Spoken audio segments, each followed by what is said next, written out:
World. I am a determined black man, John Jay, and I am a determined black man. And today, I know it's a new year, y'all. We really haven't done much this year as far as me making videos. This is probably my first video. I did go live like the day after New Year's. But this is my first actual video that I'll be uploading. I want to say what's up to each and every one of you all on YouTube or whichever platform that you may be viewing, Facebook, Instagram. Once again, I am a determined black man, John Jay, and I am a determined black man. And today I am determined to help us to overcome our fears of yesteryear in this new year. And when I speak of fears, I don't always necessarily mean to be frightful and scared. But what I mean is some things that we're not even conscious of that we are fearful of. Number one, knowledge. Black men, we scared. They always told us that if they wanted to hide anything from us, they just put it in a book. Why they say that? Because they feel like majority of us are afraid to pick up a book and read it. They say they could put $1 million check in that book and you'll never find it. You'll go your whole life poor, broken, busted. Book sit on the shelf and rot. So first, let me tell you something. Don't live up to the standards that they set for you. Create your own standards. Create a lane for yourself that can help you to better yourself. You know you spiraling out of control. And I know that it ain't easy just getting out the streets either. So I ain't gonna tell none of y'all just hang up your boots, get out the streets, you know what I'm saying? Because been there, done that, you know, and I know it ain't no, you know what I'm saying? It ain't no piece of cake. Hell, it ain't no piece of cake. Just pick up and get up out of the streets, you know what I'm saying? You out here thugging or you slanging or whatever you doing to maintain, but you maintain it. And here I come along, and man, that's wrong, man. Y'all in the streets, y'all killing each other, y'all hustling, selling drugs, making each other sick, I know it ain't just that easy. But the truth of the matter is we do need to put forth our best foot and try to make sure we put forth our best effort into changing who they see that we are. See, the worst thing you could do is live up to who they want you to be, because they don't want you to be nothing. So basically, you living it down. You living down. You living up to what they want you to live up to. So it's time for us to live it up and live down what they expect from us. They expect from us what they expect from us as black men. What they expect from us, first of all, to do: abandon our families, abandon our kids. 2, no support for the family. They expect us to wait on our ladies to take care of us. They don't expect us to protect our family because we know we're in the picture. That should be a man's #1 job. Just like a lion in the wilderness, in the jungle. The lioness go out and hunt. How many of y'all knew that? All you gotta do is watch Animal Planet. The lioness go out and hunt, or watch Lion King. The lioness go out and hunt.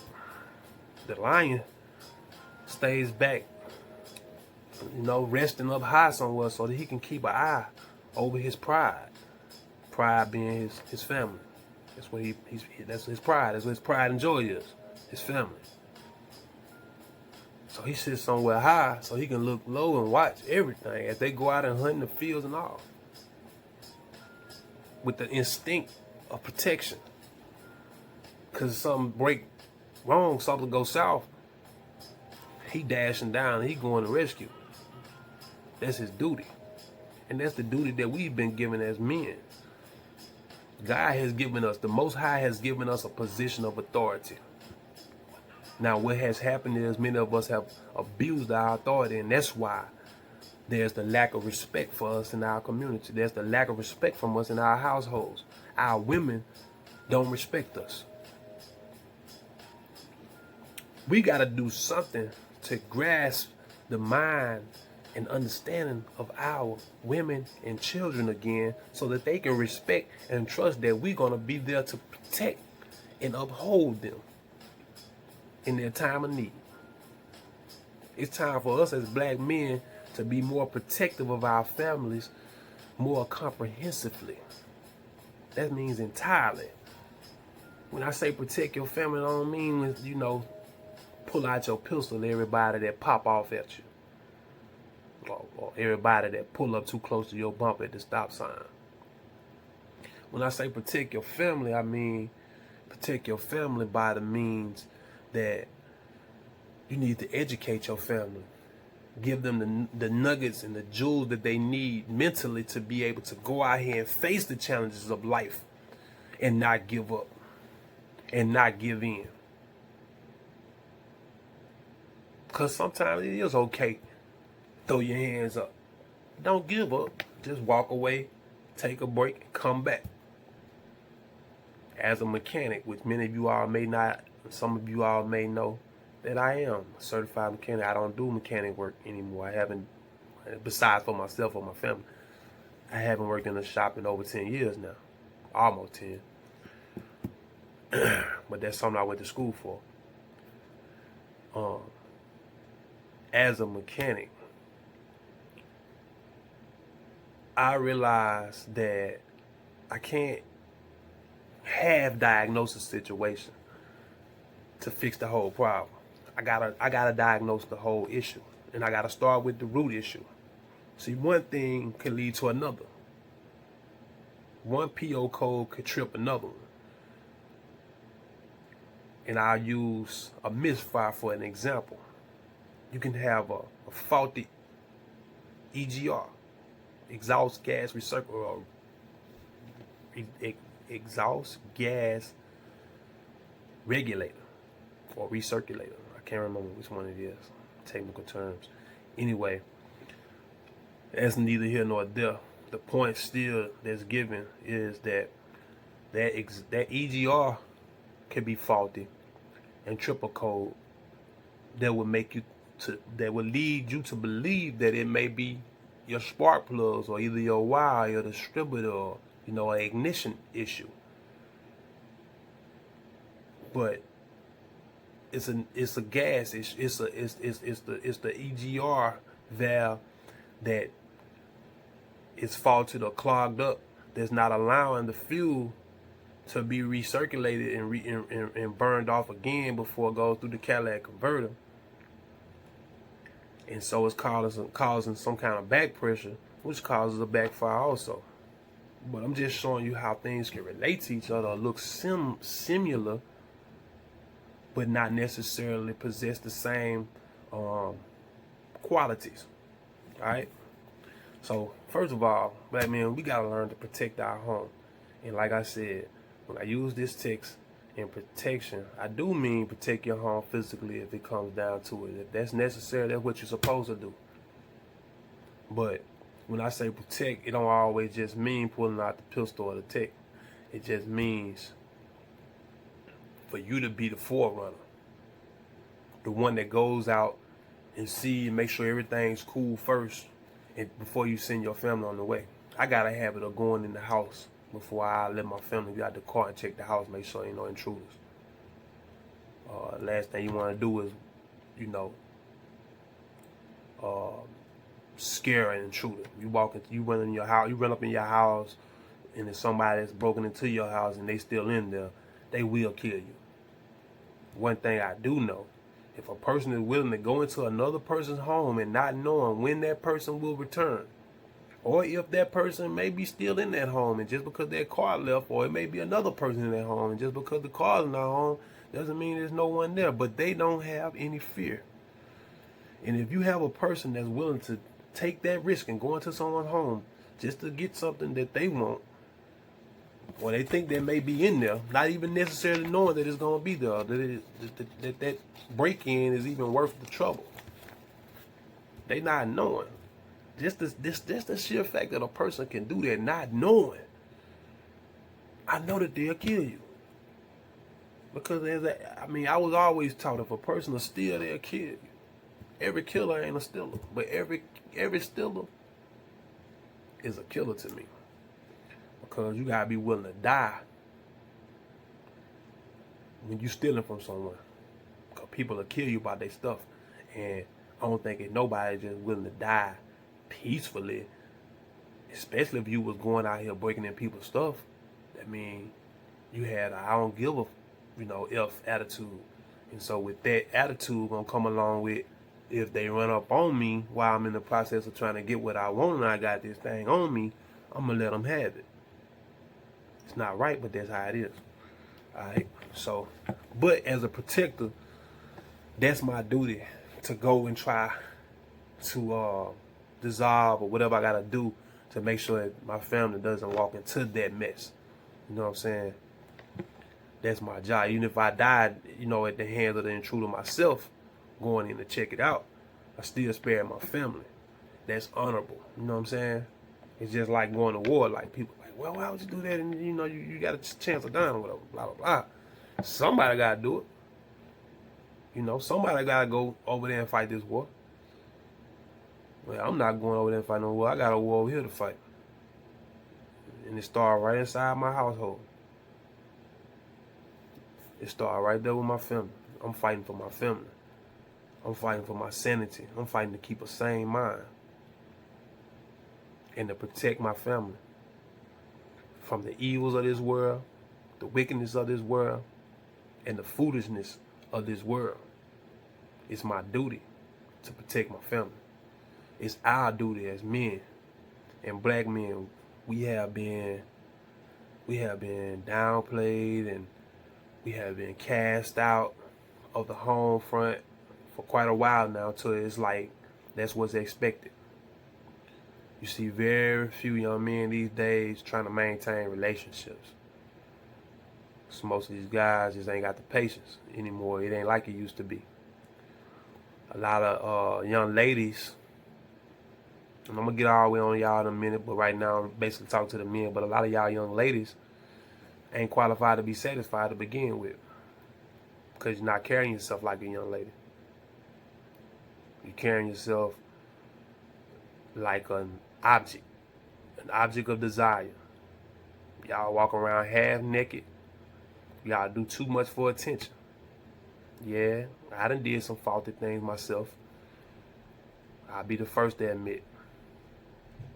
Yep, I done had pictures of me, of my body circulating on the internet, well, amongst people that decided to go and hack into my phone and send pictures to themselves. But it wasn't an act of my own, so I'm not ashamed of it to tell you.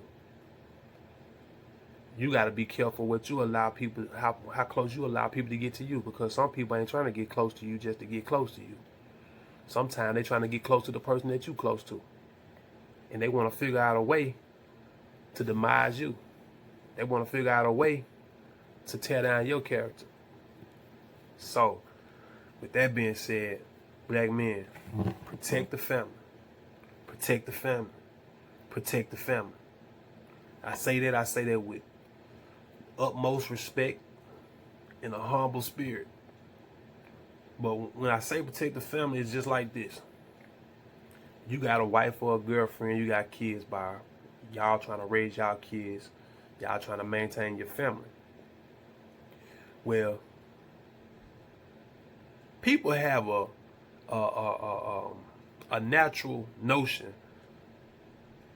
or a natural need to be accepted by other people. Most people anyway. And most females especially. You don't hear guys talking about my besties and all that, you know what I'm saying? Yeah, that's my dog or whatever. But, you know what I'm saying, I can go days and weeks without talking to him. When we talk again, just like we ain't missed a beat. Whereas females, per se, she ain't heard from her bestie in a day or two, you know what I'm saying? It must be some beef. That's just the different mentalities that we both possess. However, a lot of females feel like they can play both roles. A lot of black females, because of the disparities that have been put up on them, and the fact that they have had to be a single parent or raise children and take care of the household alone, created this type of mentality. Once again, like I said, it's 2021. I want to wish each and every one of you all a happy new year. But more so than that, because we do that every year. Happy New Year. We want to make New Year's wishes and all these different promises we make to ourselves and to other people that we're going to uphold, and then we end up day 2 we break them. It's because we have built up some type of false sense of a benchmark. You know what I'm saying? When it comes to the new year, we feel like this is a time to turn over new leaves, as they say, or to venture into new directions, or uncover and discover new things, whether it be physical, mental, or just figuring out things about yourself. You know what I'm saying? Because as we grow older, we should grow more comfortable with who we are and grow more knowledgeable with who we are. You know what I'm saying? Because a lot of times in life, a lot of us are just figuring it out. You know what I'm saying? Life doesn't come with an instructional manual, and you don't have a lot of people to just sit you down and just really explain to you what's going to be up ahead. People will sit you down and talk to you about the problems that you have currently. People will sit you down and talk about issues that you've made, or things that you have, things that you've done in your past. But before they give you future instructions, they'll give you flack about who you were or what you did, more so than they will give you instructions on how to become something better. So that's why I feel like I come into play as a black man growing up in America. I ain't gonna say I just ate completely out the mud my entire life. I started off my life as a young man on a country dirt road, you know, riding horses and roping goats and pigs and stuff, man. You know, the chasing chickens, picking peas and apples off the farm. You know what I'm saying? Out the garden. You know, I came up a country boy. We wasn't wealthy at all. My grandfather, however, was a doctor, but wasn't financially endowed, I should say. You know what I'm saying? Because he did a lot of charity work. But with that being said, a lot of people feel that when he passed, that somehow whatever fortune he must have had saved up or put away would be, you know, handed over to I, you know what I'm saying? But it didn't work out like that. I am appreciative for all that my grandfather did, because even in his death, there were things that he did that helped me to get along, you know what I'm saying? Monetarily, and some of the things that he had installed in me and instilled in me, you know what I'm saying? So I'm very grateful for all of my grandparents. I'm grateful that I had a chance to meet all 4 of my grandparents, my biological grandparents, my mother's mother and father, and my father's mother and father, and I got a chance to know them well. You know, they left me at a tender age, but and my mother's mother was the last to leave. I think I was at that time 20 or 21 maybe. But everything they did, everything they said was very impressionable upon my life, you know what I'm saying? And to this day, I'm still figuring out some of the stuff that they were telling me. And you know, it'd be funny how 10 years, 20 years later, this stuff come back to you. And you start envisioning what they were trying to get you to see beforehand. It's not many people, like I said, that's going to take time to try to help you figure out the things that's going to come for you up ahead. But they will sit you down and talk about what you already done did. You know, whether it be mostly bad, but whether it be good or bad. It's easy for me to go down memory lane, and you know, we can bump fists and kudos and shoot high fives and stuff, you know what I'm saying, about things we did in our past, or even maybe not so much things that we are proud of, you know what I'm saying. But it's easier for a person to reflect on who you were or where you've been, more so than where you're going, because we don't even know where we might end up. But what we do know is what we putting down out here today. So whatever you put in the game is what you're gonna get out the game. It ain't no way around it. Ain't no escaping it. I don't care how slick you are. I don't care what time you were born. I don't care where you came up at. What you put in is what you're gonna get out. And you're seeing it more and more evidently so every day. I know y'all get tired of me referring to these rappers, but I guess it's because there was somebody I inspired to be as a youngster myself. And I know the power in music. I know the power of influence. And when music moves you, it really moves you. It don't matter whether it's for, a groove or it's for to use that tool, you know what I'm saying? Excuse me. But music has a unsoldering ability, you know what I'm saying, where you can't just tap in and out of it if you don't already have a mind of your own. Because music is a part of our soul. Music is a part of who we are. And so one of the main reasons that I feel that the music industry has been so advocate about allowing these hip hop artists, gangster rappers, whatever you want to call them, label them, to put out so much ridiculousness, so much ridiculousness, overpopulating our ears with garbage, is because that's all they want us to think. They know that we listen to this stuff, and the more you listen to something, whether it be me, a song on the radio, or just that bird singing outside your window every morning, it's gonna tap into your spirit.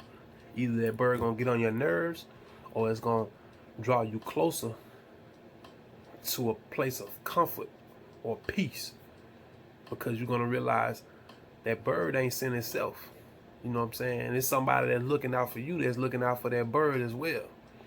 And so you'll start to find peace in just the small things, and you become more subtle, you know. Or you can be an erratic person and get mad and want to pull out your gun or your rifle and go out there and shoot that bird. You know, the pros and cons of life. But it's just all about the person and the character of that person and how they react to certain things. For every cause, there's an effect. And for every action, there's a reaction. The only difference in those reactions is how you react. Is your reaction a positive charge or a negative? So today I just basically want to speak in reference to a new year with the same fear. And with that topic matter, that title per se, that title incorporates us as a people, because we go year in and year out. We go through this New Year's, every New Year's, Happy New Year. We tell ourselves we want to make a change. We do this, we do that. And then we right back to our old selves. And then it's, before you know it, it's December 31st again, and we making these promises again, all over again. Okay? So,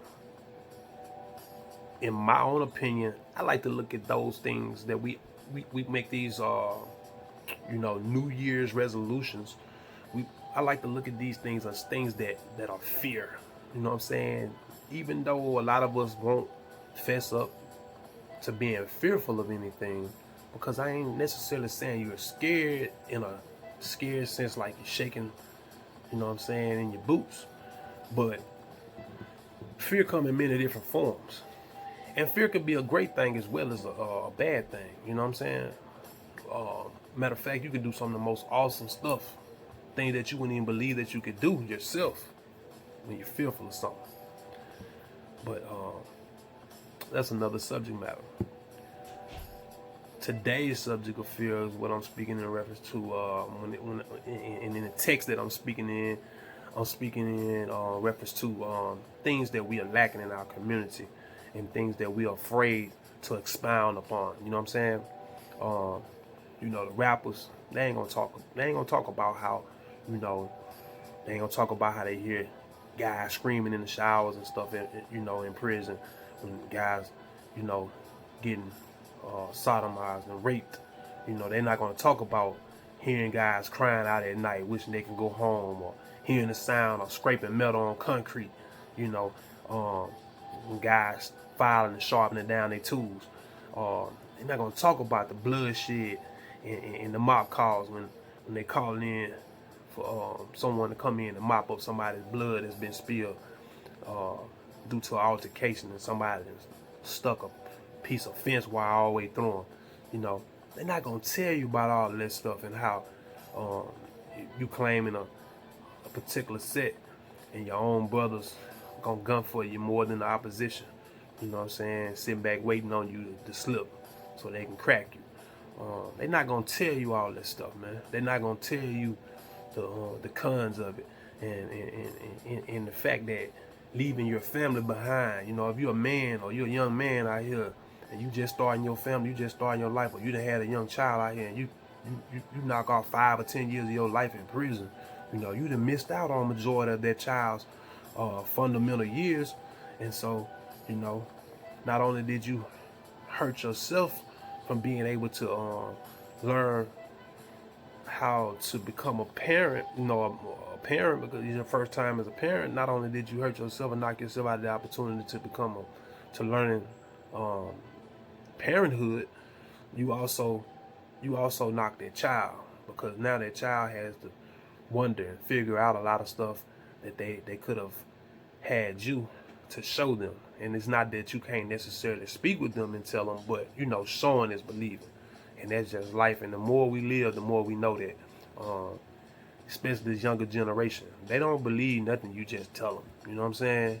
You got to actually show them, like, and that's why I wake up every day with this attitude of, I don't care what they say about me, I don't care how they feel about me. Like, I'm not trying to be out here looking like a thug, or, you know what I'm saying, out here, you know, going hard in the paint no more. You know what I'm saying? I feel like this is my opportunity to try to sit some of these youngsters down and expound on things that, and let them know the ins and outs of things, and not just the ins or just the outs. You know what I'm saying? Because people, especially on social media and in the celebrity world, they like to paint the perfect picture of everything's okay. You know what I'm saying? And that's why it'd be such a shock factor when you find out about your favorite celebrities breaking up and stuff like that, because they hide this stuff for so long. You know what I'm saying? They don't like to show their dirty laundry. You know what I'm saying? And that's a good thing also, you know, because I believe in not necessarily secrecy, but I believe in discrepancy. I believe that there's certain things that should be only done behind closed doors, or amongst you and your circle, amongst you and your family. Everything ain't for everybody. But with this new age and social media, you know what I'm saying, you got a lot of different characters out here, and people that normally wouldn't have a voice, they got a way to speak out now and be heard by a lot of people. And they get reactions from a lot of people. And they react from those reactions from a lot of people. And they react in a lot of different ways. So it's a different age, in a different day, in a different time, in a way, in the way that people carry out their day-to-day lives from the life that I was used to growing up. But I have adjusted to it. I have learned to adjust to it. I'm still not comfortable with it, but I am adjusting to it. Okay? So first, let me talk to the black men. We supposed to be the head of our household. So I feel like we the number one subject matter when it comes down to the fear that is in us, the fear that we possess of doing something better with ourselves, or being greater. You know, no one gonna admit to it. Very few gonna admit that it's a fear, but it is a fear. When you can look in the mirror and you know that this ain't good for you, this is not healthy for you, or you knowing that you destroying someone else with whatever you're doing, when you come to terms with that, then that's when you start elevating, you start becoming a greater person, a better person.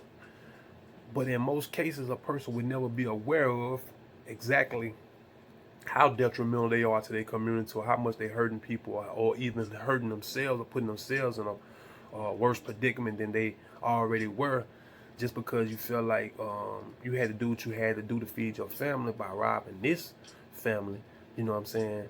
You took bread out of another man's mouth to feed yours, was an act of selfishness and cruelty, and I could just go on and on. So one wrong definitely doesn't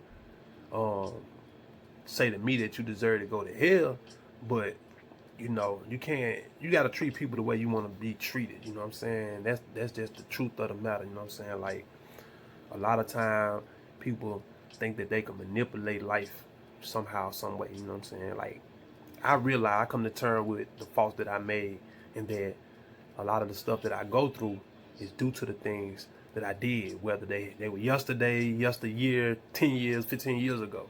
I still got to pay for that. So black men, I want to say to you, first of all, let's be accountable for our mistakes. Let's be accountable for our mistakes. We don't need to point the finger at nobody else but us first. Even going back to the beginning, you know what I'm saying? Before slavery. The reason why we ended up in slavery, because we sold each other out. We gave up each other with hope and false promises.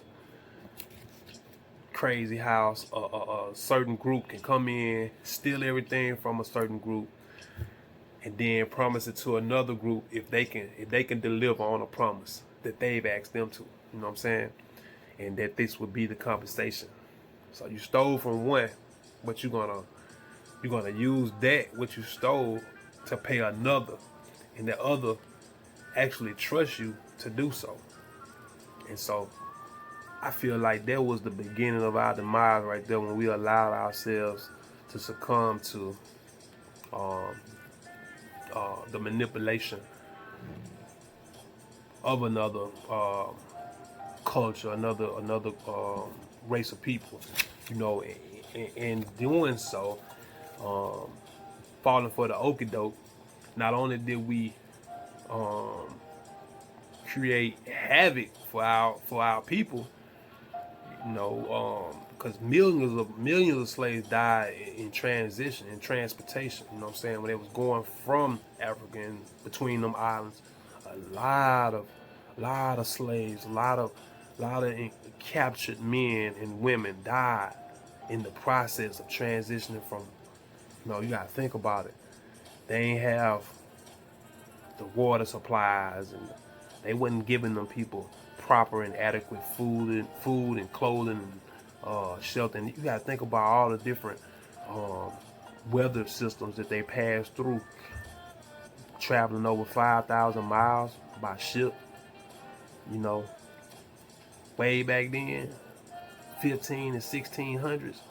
Come on now. They didn't have air conditioning and none of that stuff. So them people suffered. Them people took sick from malaria and different flus and diseases. And it was just terrible, you know what I'm saying? And it was all at the hands of this selfish group of people that wanted to use us to build up their own network. You know what I'm saying? And then they create laws, put laws in place that say that you don't have a right to it. And so you go 400 or 500 years with these laws and this mentality, you know what I'm saying, and the free labor. And what do you have?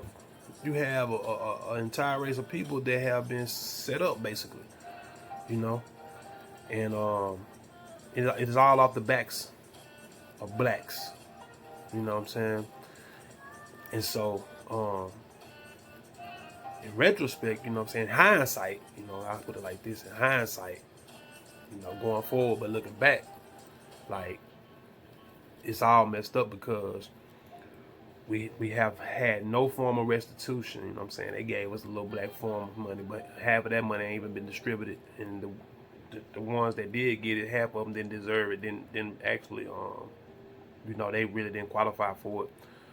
There's a million unlawful plaintiffs, but I ain't knocking nobody for getting their money. I'm just saying it was people and families that deserve that money because their families actually apply for that land. Those families actually apply for those loans so that they can continue to grow their farm and continue to be productive. But the U.S. government saw fit not to provide and allow these people to go without the subsidies that they needed to maintain.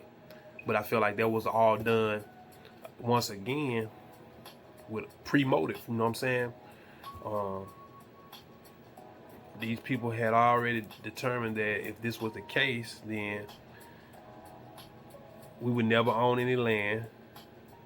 We could never, you know what I'm saying, take any sole prized possession of anything of significance, whether it be cargo ships, plains, and at that time I'll just say land mostly, because that was the big thing then, farming and you know what I'm saying, agriculture.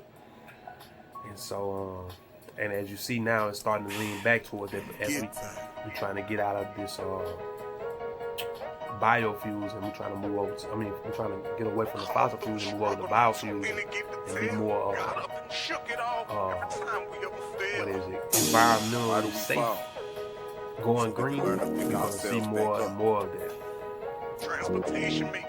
But I just like to talk to my men, the black men out here, because I feel like we are the first line of defense as well as default.